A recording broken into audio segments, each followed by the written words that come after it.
வணக்கம். என்ன செய்தி பார்க்க போகிறோன்னு கேட்டிங்கன்னா, அமித்ஷாவை தொட்டு அழிந்தான் விஜய். ஜனநாயகன் படமானது நாசமாச்சு. தேவையா இதெல்லாம்?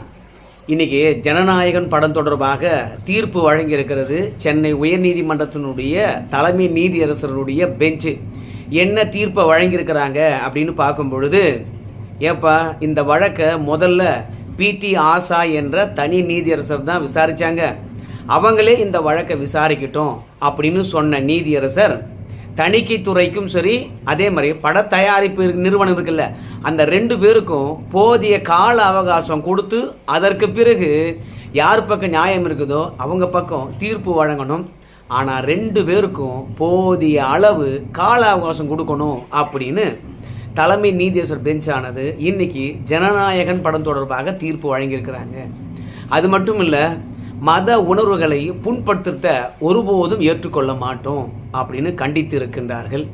அது மட்டும் இல்லாமல் பாதுகாப்பு படை தொடர்பான சின்னங்களை பயன்படுத்தி இருக்கின்றீர்கள். அந்த சின்னம் தொடர்பான முடிவுகள் எடுப்பதற்கு தணிக்கைத்துறையானது அவங்க பக்கத்தில் உட்கார வச்சுக்கிட்டு இந்த படத்தில் இந்த சின்னங்கள் இடம்பெறணுமா இடம்பெறக்கூடாதா, முறையாக அனுமதி வாங்கினாங்களா இல்லையா என்று எல்லாவற்றையும் பரிசீலனை பண்ணிட்டு அதற்கு பிறகு தணிக்கை சான்றிதழ் கொடுங்க அப்படின்னு உத்தரவிட்டிருக்கின்றார்கள்.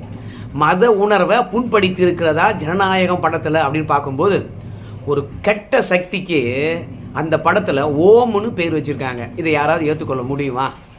ஒரு ரோபோட்டு, அந்த ரோபோட்டுக்கு பார்த்தீங்கன்னா ஓம்னு பேர் வச்சுருக்காங்க. அது செய்கிறது அத்தனையுமே பார்த்தீங்கன்னா தப்பானது, எதிர்மறையான விஷயங்கள், அழிவுக்கான சக்தியாக அதை காட்டப்படுது அந்த படத்தில்.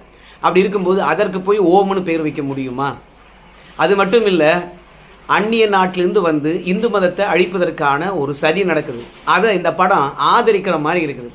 ஸோ இந்து மதம் என்றாலே பார்த்திங்கன்னா அல்வா சாப்பிட்ற மாதிரி பகுத்தறிவு பேசிக்கிட்டு படத்தில் வச்சிடுறாங்க. இதெல்லாம் நீதியரசர் பார்த்திங்கன்னா அந்த பட நிறுவனத்துக்கு கண்டனத்தை பதிவு செய்திருக்கின்றார்கள். சரி, மீண்டும் தனி நீதியரசர் இந்த வழக்கை விசாரிக்க போகிறாங்க. ஆனால் ஜனநாயகம் படமானது எப்போ ரிலீஸ் ஆகும் அப்படின்றத கொஞ்சம் விரிவாக நம்ம பார்க்க வேண்டியதாக இருக்குதுங்க. ஏன் தெரியுமா?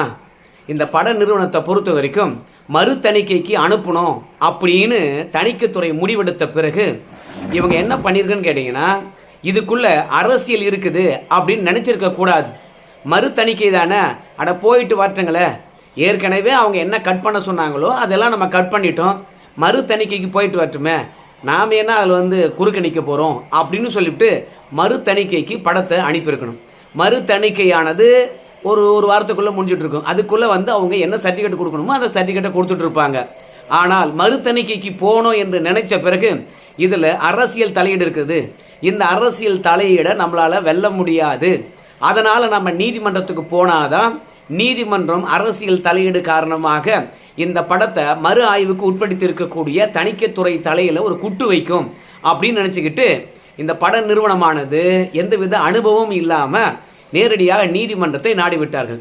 அப்படி நீதிமன்றத்தை நாடினது தணிக்கைத்துறைக்கு ஒரு ஈகோ போல ஆகி போய்விட்டது. சரி, ஏற்கனவே ஜனநாயகன் படத்தை பார்த்துருக்குறாங்க 5 பேர். இப்படி 5 பேர் பார்த்தவங்க மீண்டும் மறு தணிக்கைக்கு அனுப்பலாமா அப்படின்னா அரசியல் தானே இருக்குது அப்படின்னு சொல்லிட்டு நீங்கள் நினைப்பீங்க. அதுதான் கிடையாது. முதல்ல 5 பேர் பார்த்தாங்க இல்லையா, 5 பேரும் திருத்தங்கள் கொடுத்துருக்காங்க.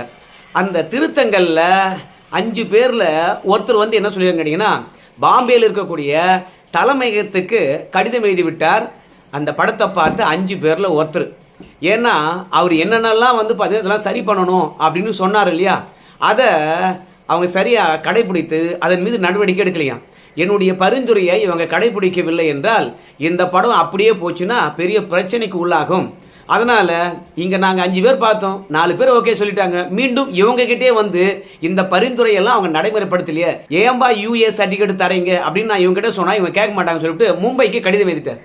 தலைமையகமானது அந்த படத்தை மறு தணிக்கைக்கு உத்தரவிட வேண்டும் அப்படின்னு சொல்லிட்டாங்க.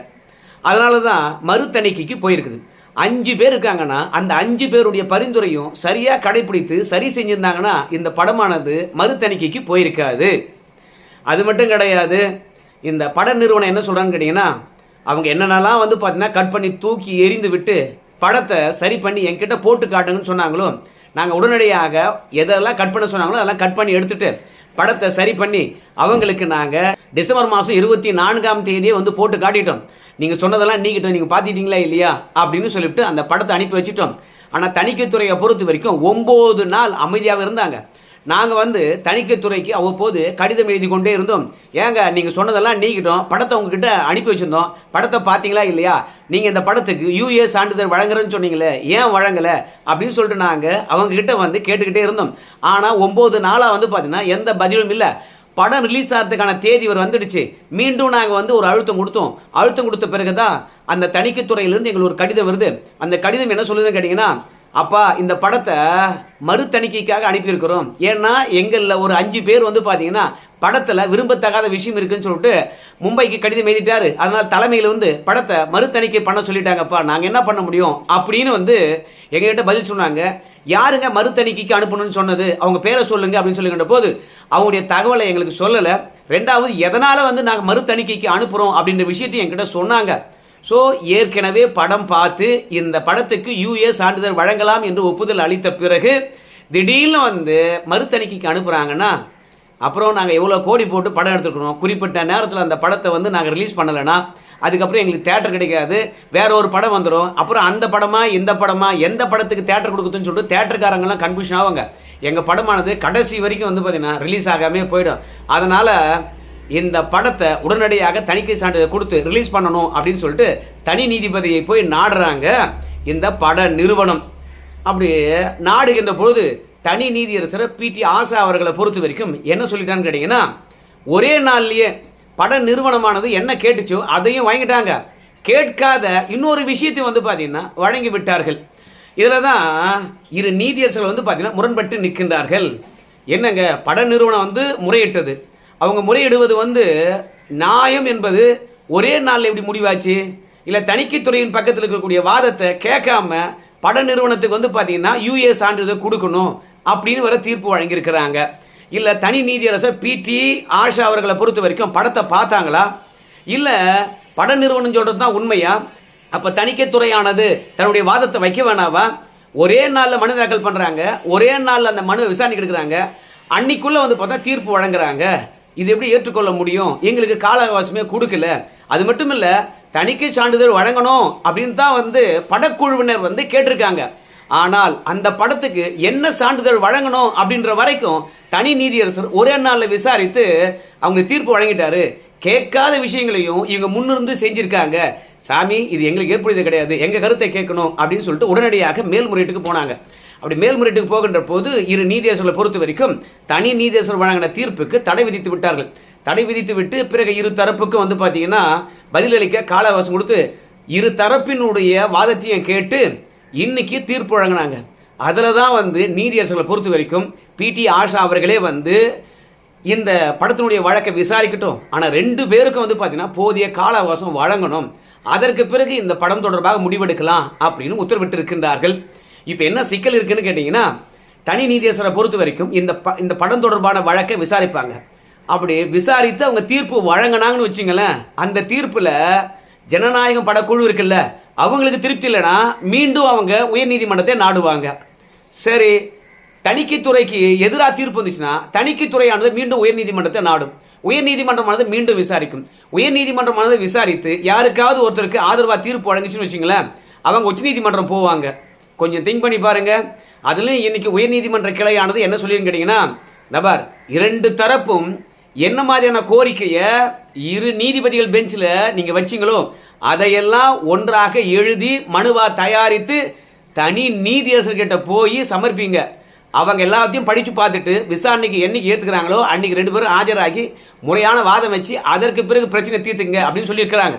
அது மட்டும் இல்லை, படக்குழுவினரை பொறுத்த வரைக்கும் நாங்கள் மறு ஆய்வுக்காக படத்தை அனுப்பியிருக்கோம் தெரியுமா, அந்த முடிவை நாங்கள் எதிர்க்கவே இல்லை அப்படின்னு மனு தாக்கல் பண்ணியிருக்கிறாங்க.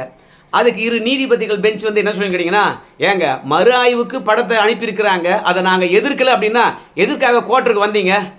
அப்போ நீங்கள் தணிக்கைத்துறை வந்து மறு ஆய்வு செய்யட்டும், அது வரைக்கும் நீங்கள் வெயிட் பண்ணலாம் இல்லையா? அதனால் நீங்கள் தனி நீதியரசர்கிட்ட போய் மனு தாக்கல் பண்ணுகின்ற போது நாங்கள் படத்தை மறு ஆய்வுக்கு அனுப்புவதற்கே நாங்கள் எதிர்ப்பு தெரிவிக்கிறோம் அப்படின்னு மனுவை மாற்றி எழுதி தாக்கல் பண்ணுங்க. அப்போ தான் நாங்கள் வழக்கை விசாரிக்க முடியும்.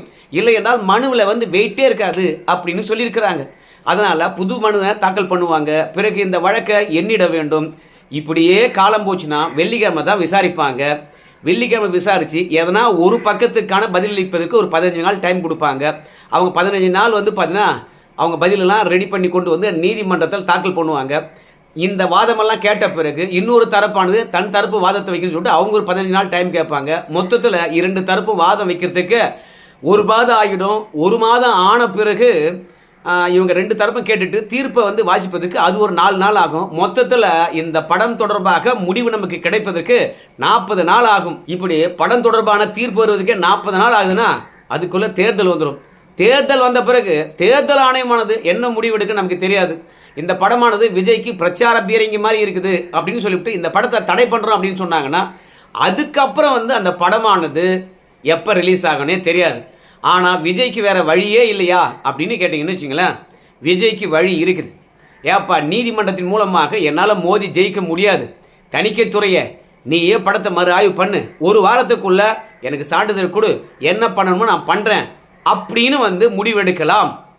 அப்படி இல்லையா, ஐயா மீண்டும் தனி நீதியாசர்கிட்டே அனுப்பிச்சிட்டாங்க. நாங்கள் தனி நீதியாசர்கிட்ட எப்போ போய் வழக்கை விசாரித்து எப்போ நாங்கள் படத்தை ரிலீஸ் பண்ணுறது, அதனால் இந்த வழக்கை உச்ச நீதிமன்றமே கையாண்டா சரியாக இருக்கும் அப்படின்னு சொல்லிட்டு உச்ச நீதிமன்றம் போனாங்கன்னா உச்ச நீதிமன்றமானது இவங்களுடைய பிரச்சனையெல்லாம் காது கொடுத்து கேட்டு, சாமி இந்த தேதியிலேருந்து இந்த தேதிக்குள்ளாக விசாரித்து முடிக்கணும், ஏன்னா 500 கோடி ரூபாய் போட்டிருக்காங்க, அதனால் கொஞ்சம் யோசிங்க அப்படின்னு சொல்லுவாங்க. அதனால் உச்ச நீதிமன்றத்தை நாடுறாங்களா இல்லை படக்குழுவினரை பொறுத்த வரைக்கும் தணிக்கைத்துறை இடத்திலே கொடுக்குறாங்களா அப்படின்னு நமக்கு தெரியாது. ஆனால் இந்த பட நிறுவனத்தை பொறுத்த வரைக்கும் தணிக்கைத்துறையானது மறு ஆய்வு செய்ய வேண்டும் என்று சொன்ன பிறகு அதில் அரசியல் இருக்குன்னு நினச்சாங்க பாருங்க. அதுக்கப்புறம் தான் அமித்ஷா வருகின்றார். ஓஹோ, இவ்வளவு துணிச்சலாகி போச்சா?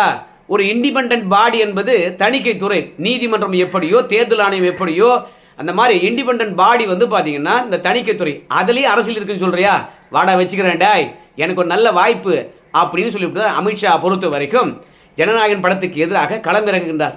விஜய் அவர்களை பொறுத்த வரைக்கும் உனக்கு செல்வாக்கு இருக்குது எனக்கு தெரியும் மக்கள் மத்தியில், ஆனால் அது சீட்டாக மாறாது, தயவுசெய்து வந்தீங்கன்னா எதிர்கட்சி தலைவராக உட்கார வைக்கிறேன், அப்படின்லாம் துணை முதலமைச்சராக உட்கார வைக்கிறேன், என்ன சொல்கிற அப்படின்னு கேட்குறாங்க. ஆனால் விஜயை பொறுத்த வரைக்கும் நகி நகி அப்படின்னு சொல்லிடுறாரு. பிறகு பட நிறுவனத்துக்கிட்ட வந்து சொல்கிறாரு விஜய், இந்த மாதிரியான பிரச்சனைலாம் வருது என்ன பண்ணலான்னு சொல்லிட்டு. அந்த பட நிறுவனத்தை பொறுத்த வரைக்கும் கர்நாடகாக்காரங்க, அவங்க பெரிய படமெல்லாம் எடுத்தவங்க கிடையாது, அவங்க ஒரு தொழிலதிபர்கள், அவங்க காங்கிரஸ் கட்சியை சார்ந்தவங்க. அவனுக்கெல்லாம் ஏன்டா நீ வந்து மசிய போகிற, நான் பார்த்துக்கிறேன்டா கோர்ட்டுக்கு போயின்னு சொல்லிட்டு அவங்க கோர்ட்டுக்கு இழுத்துட்டாங்க. அது மட்டும் இல்லை, 2 நாளைக்கு முன்பாக பிப்ரவரி 6ஆம் தேதி இந்த படம் ரிலீஸ் ஆகும், கவலைப்படாதீங்க நாங்கள் பார்த்துக்குறோம், நீங்கள் உங்கள் அரசியலை பாருங்கள் அப்படின்னு பட நிறுவனமானது விஜய்க்கு சொல்லிடுச்சு.